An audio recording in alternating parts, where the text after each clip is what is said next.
Hello, আসসালামু আলাইকুম। আজকের রেসিপি হলো আলু মটর কাটলেট রেসিপি। এটা খেতে অনেক দারুণ, একদম মশলা ভরা।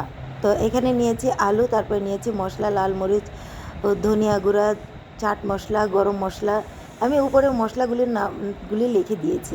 তারপরে দিয়ে দিব পেঁয়াজ, ধনিয়া পাতা, আদা, রসুন, তারপরে কাঁচামরিচ দিয়ে ভালোভাবে লবণ দিব। লবণ দিয়ে ভালোভাবে মেখে নেব।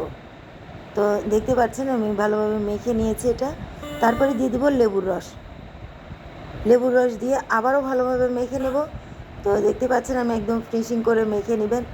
তারপরে আমি এই একটা শেপ দিয়ে দেবো। আপনি ইচ্ছা মতো শেপ দিয়ে দিতে পারেন। এটা বিছিয়ে চার কোণাও করতে পারেন, আবার যে কোনো নিজের মতো কাটলেটের শেপ দিতে পারেন।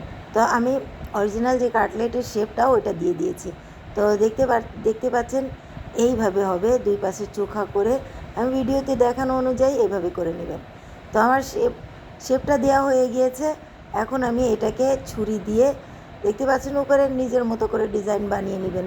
তো কতটা সুন্দর ডিজাইন হয়ে গেল। এখন আমি এটাকে আলু যাতে তেলে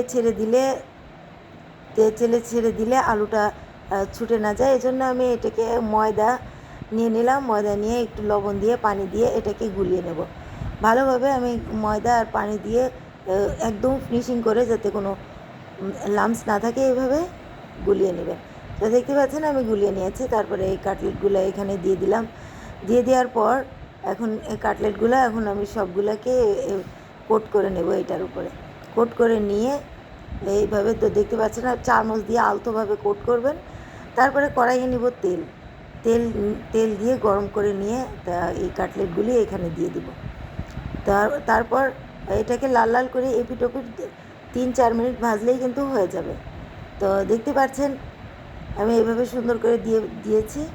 এখন আমি এপিট ওপিট লাল করে ভেজে নিয়েছি। ভেজে নিয়ে পরিবেশন করুন।